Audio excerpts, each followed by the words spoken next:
uma realidade que atinge homens e mulheres em todo o mundo, todos eles aprisionados no corpo errado. Aquilo que são, aquilo que sentem, não corresponde ao corpo com que nasceram, ao corpo que têm, e por isso fazem questão de mudar.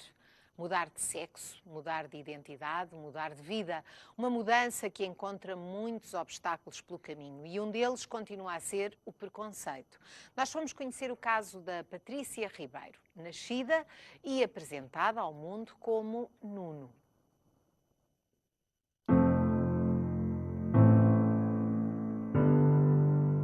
Aos 10, 11 anos foi quando eu de facto já estava na escola, me senti que era diferente porque me sentia como uma menina, como comecei a maquilhar-me, a deixar de comer na escola para vestir as roupas femininas e aí nessa altura eu percebi que de facto que era diferente das outras crianças.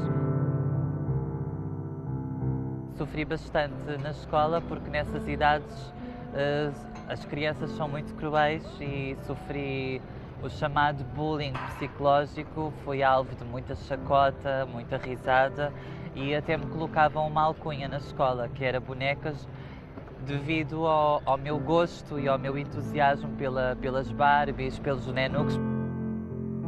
A família de facto não compreendia o que se estava a passar. Chegou ao ponto de confundir, portanto, o meu processo e toda esta situação com a homossexualidade, que são coisas completamente distintas.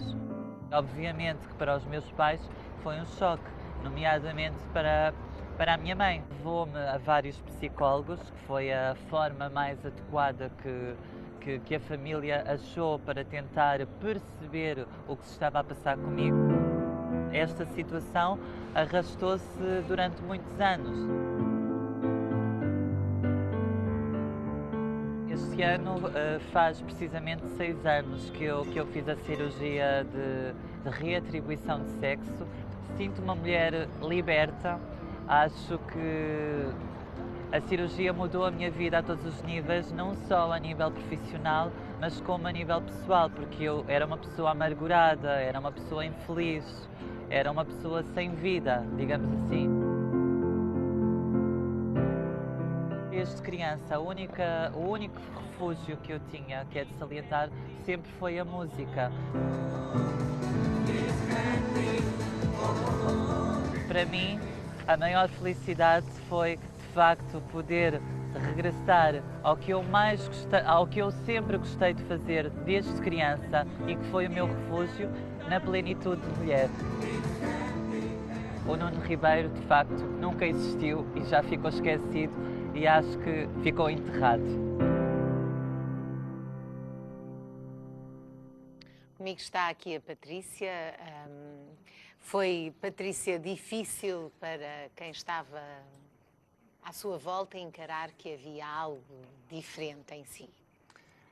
Foi difícil para mim e hoje, com 32 anos, vejo as coisas de uma outra forma e sei que também foi muito complicado para a minha família, porque de facto os pais, quando dão educação aos filhos, para um rapaz ou para uma rapariga, com os parâmetros normais da sociedade. E hoje eu compreendo que para a minha família, há há 20 anos atrás era muito complicado lidar com esta situação. E porquê? Porque havia pouca informação ou quase nenhuma. Praticamente não se falava de transexualidade, não se falava. Nem a Patrícia conhecia nenhum caso, Não, ninguém. não. Eu sabia sim que sentia, como foi dito na peça, desde muito cedo que era uma criança diferente. Sentia-me uma menina, mas de facto naquela altura não havia casos, não havia com quem poder trocar informações, porque a informação era nula há 20 anos Patrícia, atrás. e dizia, ou chegou a dizer a alguém, eu sou uma rapariga, eu sou uma menina, ou não Sim. era assim que se manifestava? Sim, porque por acaso na peça não abordei isso, mas eu em criança, entre os 11 e os 15 anos, eu tive muitos namoricos de criança que os rapazes pensavam que eu era uma menina. Eu intitulava-me como Maria Rapaz, portanto, eu, mesmo interiormente, desde muito cedo, que me sentia que era mesmo uma menina. E diz que o Nuno já ficou num passado, nunca mais atormentou este Nuno.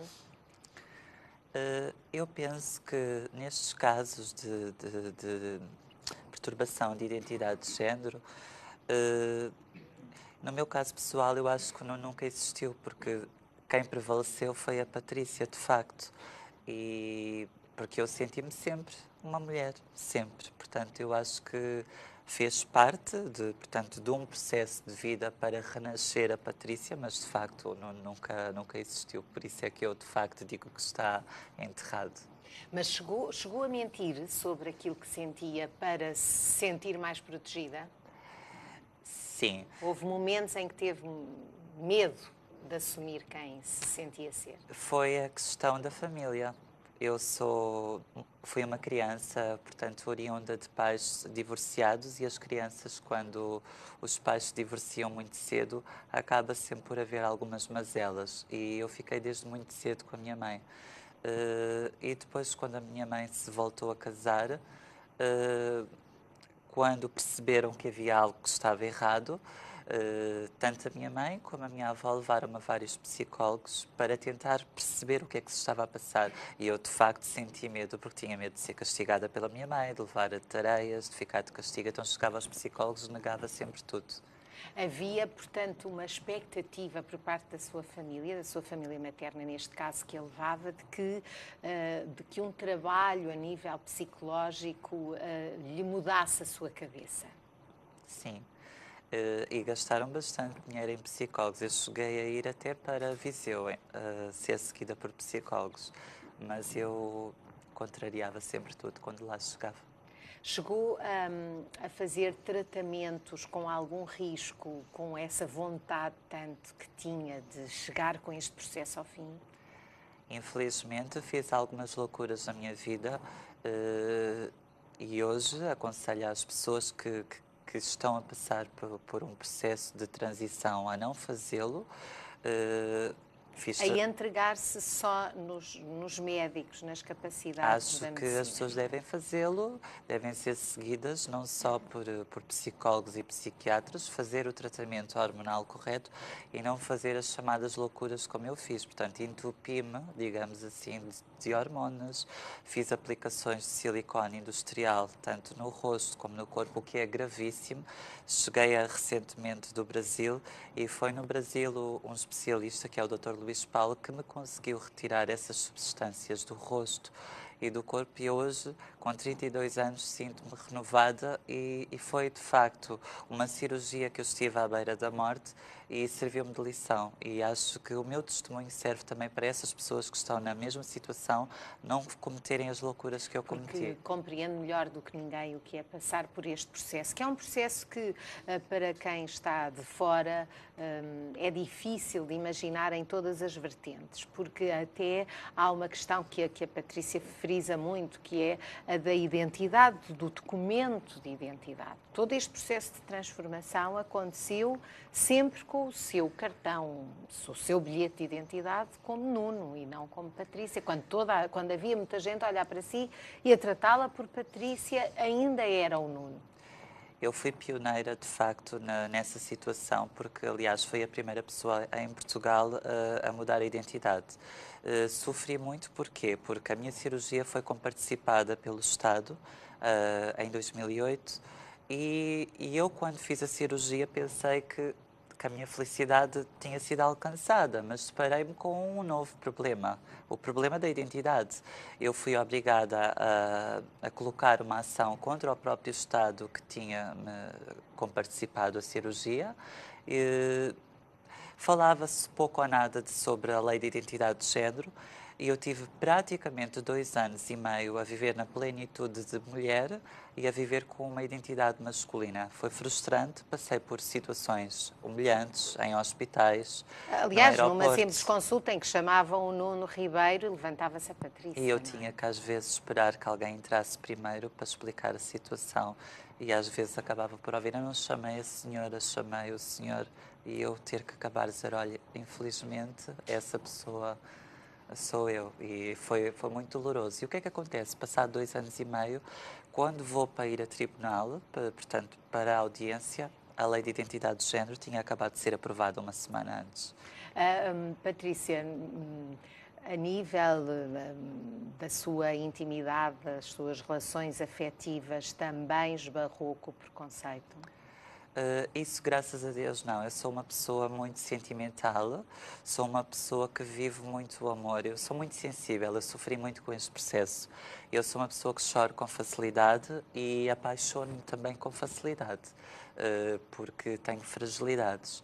E tive poucos namorados na minha vida e tive sorte, porque as poucas pessoas que passaram na minha vida aceitaram-me conforme sou e conforme o processo que passei. E o processo foi contar já depois de estar iniciado um relacionamento, uma atração, ou sabiam já porque... Eu contei desde o início porque acho que as pessoas devem saber da realidade por mim própria e não vir a saber pela boca do outrem. E, e eu sempre fiz questão de, logo de início, contar a situação. Em alguns dos casos dos meus últimos relacionamentos também não foi necessário fazê-lo porque a minha história já é muito conhecida e também já me conheciam publicamente. Até porque tem Foi um percurso também na música, que é exato, exato. uma das grandes alegrias e dos grandes entusiasmos da sua vida. Não tem dúvida nenhuma em afirmar que depois de todos estes obstáculos que foi ultrapassando, hoje é muito mais feliz e muito mais forte também. Sou muito mais feliz porque tenho a identidade, como a Conceição refere muito bem. Estou totalmente na plenitude de mulher e voltei a fazer o que eu sempre sonhei e que eu sempre me fascinei desde criança, que é de facto cantar. E eu, quando estou em frente a uma câmara, estar aqui sentada, não estando a cantar, mas estar a ser vista por milhares de pessoas que me seguem, não só em Portugal como no estrangeiro, que me seguem pelo Facebook, eu sei que lentamente e progressivamente fui ganhando, digamos assim, o meu público, os meus fãs e o respeito pelas pessoas que me seguem. E eu tenho um certo cuidado nas minhas entrevistas e nas minhas atuações, tento sempre aperfeiçoar para não desiludir as pessoas que me seguem e que me admiram e que me apoiam. E eu vejo sempre, diariamente, com muita atenção, as mensagens que recebo no Facebook, os comentários, e tento, às vezes, que é impossível responder a toda a gente, mas dar uma palavrinha a essas pessoas. Isso faz parte também da responsabilidade que sente, porque sabe que também pode servir de referência a outras pessoas e, portanto, tem esse E cuidado sou também. contatada também por muitas pessoas que me pedem ajuda, que estão perdidas, que estão ainda, digamos assim, dentro do armário. Que E precisam também de uma palavra de alguém que sabe muito bem completamente. o E que eu, elas eu estão a passar. sinto-me feliz por essas pessoas me contatarem, porque é Patrícia, positivo. o seu caso, enfim, foi pioneiro também em algumas situações, conforme a Patrícia estava a contar, mas o caso da Patrícia não é o único. E o contrário, se é que posso... Esta questão que se coloca. Já falou disso com os médicos? Já falou disso com a sua família? Conceição, já falei disso, inclusive com o meu namorado, e achei muito interessante o testemunho da Vanessa e fiquei um bocadinho sensibilizada porque acho que é de muita coragem alguém dar a cara, e o meu namorado é uma pessoa que publicamente também já assumi que está preso, e eu mando-lhe um grande beijinho porque eu sei que ele está numa fase menos positiva da vida dele e enfrentou também o preconceito dentro da prisão e enfrenta diariamente para lutar pela relação que tem junto de mim. E era de facto um sonho nosso, tanto meu como dele, adotarmos 2 crianças, um rapaz e uma rapariga. Já falei sobre essa possibilidade também com alguns médicos, porque sei que a medicina ainda não está avançada a esse nível, mas eu tenho um espírito maternal muito grande dentro de mim e, de facto, era um dos sonhos. Doutor, esta questão é-lhe colocada nas consultas, porque